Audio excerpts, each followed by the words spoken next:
अंजलि बहू, क्या कर रही हो? कुछ नहीं माँ जी, आज सोमवार है तो आप भोले बाबा को जल चढ़ाने जाओगी ना, इसीलिए मैं तांबे का लोटा मांज रही हूँ। अरे वाह बहू, तुम तो वाकई में बड़ी गुणवान और संस्कारी हो।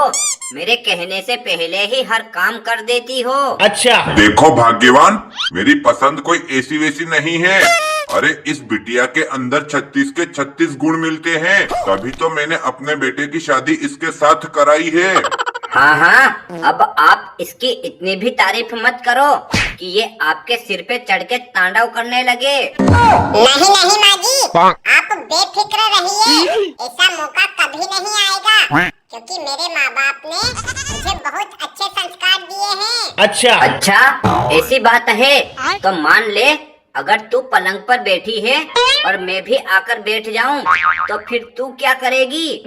अगर आप मेरे पास पलंग पर आके बैठ जाओगी तो मैं पलंग से उठकर सोफे पर बैठ जाऊंगी, क्योंकि मेरे माँ बाप ने ना मुझे बहुत अच्छे संस्कार दिए हैं। और मैं भी तेरे पास आकर सोफे पर बैठ जाऊं, तो फिर तू कहाँ बैठेगी? अगर आप भी मेरे पास आकर सोफे पे बैठ जाओगी, तो फिर मैं सोफे से उठकर जमीन पे चटाई बिछाकर उसी पर बैठ जाऊंगी, क्योंकि मेरे माँ बाप ने ना मुझे बहुत अच्छे संस्कार दिए हैं, और साथ में ये भी कहा है कि हमेशा अपने सास ससुर की इज्जत करना।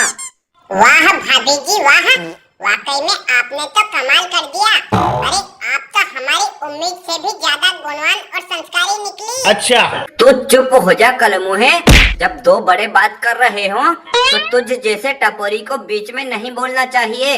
आज मैं भी इसकी सारी परीक्षा लेकर देखती हूँ, वाकई में ये कितनी बड़ी गुणवान और संस्कारी है। सब दूध का दूध और पानी का पानी हो जाएगा। हाँ हाँ माँ जी, आप निसंकोच मेरी परीक्षा लीजिए, मैं आपकी सारी परीक्षाएं 100% पास करूंगी। अच्छा, ऐसी बात है तो मान ले, तू जमीन पे चटाई बिछाकर बैठी हो और वहाँ पर आके मैं भी बैठ जाऊँ, तो फिर तू कहाँ जाएगी? अब बोल बोल बोल, तेरी बोलती क्यों बंद हो गई? अगर आप भी मेरे पास आके चटाई पे बैठ जाओगी तो फिर मैं जमीन के अंदर 5 फीट गहरा गड्ढा खोद के उसी में बैठ जाऊंगी, लेकिन कभी भी अपने माँ बाप के द्वारा दिए गए संस्कारों की हानि नहीं होने दूंगी। अरे वाह, वाकई में तू तो बड़ी चालाक है। लेकिन अब ये बता, मैं भी तेरे पास आके गड्ढे में बैठ जाऊं, तो फिर तू कहाँ जाएगी? अगर आप भी मेरे पास आके गड्ढे में बैठ जाओगी तो फिर मैं गड्ढे से बाहर निकलकर सारी की सारी मिट्टी आपके ऊपर डाल के आपको जिंदा दफना दूंगी। ये क्या बोल रही है कलमुही? क्या यही संस्कार दिए हैं तेरे माँ बाप ने? नहीं नहीं माँ जी, मेरे माँ बाप ने तो मुझे बहुत अच्छे संस्कार दिए हैं, लेकिन साथ में ये भी कहा है कि अगर बार बार तुझे कोई परेशान करे तो उसे मार मार के बिना टिकट के यमलोक पहुँचा देना। अरे अंजलि, तुम्हें माँ के साथ इस तरह बदतमीजी से बात करते हुए शर्म नहीं आती? मैं बोल रहा हूँ, अब चुप हो जाओ, वरना मैं मार मार के तुम्हें रबड़ बना दूंगा। क्यों जी, आप बहरे हो गए हो क्या? अरे कब से आपकी मम्मी मेरे से उल्टे सीधे सवाल पूछ रही है, वो आपको सुनाई नहीं दिए? अब शांत हो जाओ बहू, वाकई में गलती तुम्हारी सासू माँ की है। इसे अपने काम से मतलब रखना चाहिए। फिजूल के सवाल पूछकर तुम्हारा और खुद का समय बर्बाद नहीं करना चाहिए। आपने बिल्कुल सही कहा बाबूजी, लेकिन ये बात माँ जी को समझ में नहीं आएगी, क्योंकि पता नहीं इनके माँ बाप ने इन्हें क्या खाकर पैदा किया था, जो हर बात पे कुतिया की तरह भौं भौं करती रहती है। अब चुप हो जा कलमुही, वरना मैं तेरी जबान खींच लूंगी। और आप भी अपनी इस कैंची की तरह चलती हुई जबान पर लगाम लगा लो माँ जी, वरना मैं भी खोलता हुआ तेल आपके ऊपर डालकर आपका राम नाम सत्य कर दूंगी। फिर ना रहेगा बांस, ना बजेगी बांसुरी। अरे अंजलि, आज सुबह सुबह तुमने दारू पी ली है क्या, जो मम्मी के साथ इस तरह बदतमीजी से बात कर रही हो? अब अपने मुंह को ढक्कन लगा लो, वरना मैं तुम्हें जिंदी जला डालूंगा। देखो जी, मैं कोई आपकी तरह बेवड़ी नहीं हूँ जो रोज रोज दारू पीकर नालियों में पड़ी रहूं और कुत्ते भी आकर मुंह में पेशाब कर जाए। अरे मैं तो कभी कभी 6 महीने में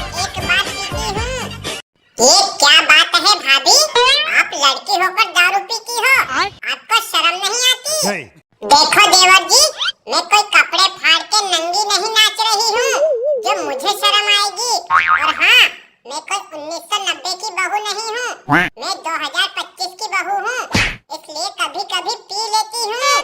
अरे चुप कर करमजली, मैं कब से तेरी तारीफों के पुल बांध रहा था और तूने पल भर में मेरी नाक कटवा दी। आप बिल्कुल भी चिंता मत करो बाबूजी, किसी के पिछवाड़े में इतना दम नहीं है कि आपकी नाक काट सके। मैं चिंता क्यों ना करूं बहू, तू तो अच्छी तरह से जानती है ना, यहाँ पर मेरे सारे दोस्त लोग वीडियो देख रहे हैं।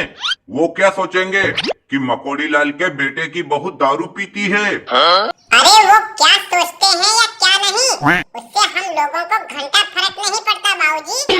वैसे भी वो लोग आपको लाइक नहीं करते हैं। ऐसा मत बोल बहू, वो लोग मुझे लाइक करे या ना करे, लेकिन वीडियो को लाइक तो करते हैं।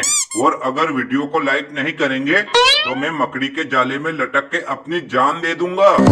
अरे दोस्तों, मैं आप लोगों से हाथ जोड़ के रिक्वेस्ट कर रही हूँ, प्लीज वीडियो को लाइक और चैनल को सब्सक्राइब कर दो, वरना मुझे केवल 70 साल की उम्र में विधवा होना पड़ेगा।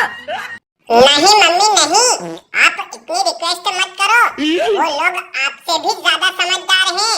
वो वीडियो को लाइक, चैनल को सब्सक्राइब, एक प्यारा सा कमेंट और अपने दोस्तों के पास भी शेयर कर देंगे। हाँ दोस्तों, आप वीडियो को लाइक, कमेंट और चैनल को सब्सक्राइब करने के बाद चांदनी चौक के चांदनी मार्ग के चांदनी महल में आ जाओ, हम लोग साथ में बैठकर दारू पियेंगे।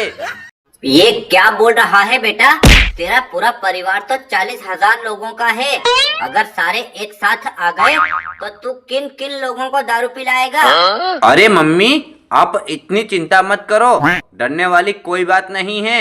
अगर 40,000 लोग भी एक साथ आ जाएंगे तो मैंने महुआ का दारू निकालकर पूरा ड्रम भर के रखा है, एक एक बूंद सभी को पिला देंगे, लेकिन किसी को इस अमृत से वंचित नहीं रहने देंगे।